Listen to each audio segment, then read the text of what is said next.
আল্লাহু আকবার।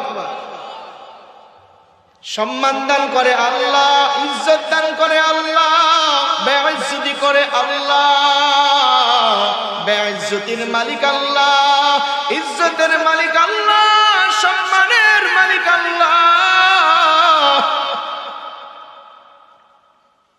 আল্লাহ পাক ইলমে দ্বীনের গুণে, ইলমে দ্বীনের কারণে সাহাবীদের মধ্যে অনেক সাহাবী, যদি অনেকে বলতে পারে কোরআন শিখলে কি হবে, কোরআন কি আমাদেরকে রিজিক দিবে নাকি, কোরআন কি আমাদেরকে ভাত দিবে নাকি, কোরআন কি আমাদেরকে সম্মান দিবে নাকি।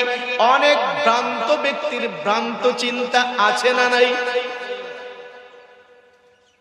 এই বিষয়টাকে, এই পয়েন্টটাকে সামনে রেখে আমি কোরআনের সূরাতুল মুজাদালা থেকে একটি আয়াতে কারিমা 11 নম্বর আয়াতের শেষ অংশ আপনাদের সামনে তিলাওয়াত করেছি।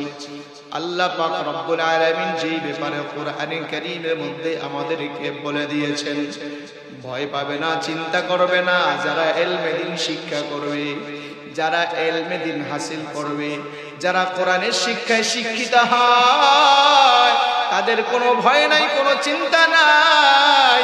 আল্লাহ পাক রব্বুল আলামিন ইজ্জতের মালিক আল্লাহ, সম্মানের মালিক আল্লাহ, রিজিকের মালিক আল্লাহ। কে? জোরে বলে না কে? এজন্য এই মর্মে আল্লাহ তাআলা কোরআনে কারীমের মধ্যে মুমিনদেরকে ডাইকা বলতেছে, এই মুমিনের দল, ইয়া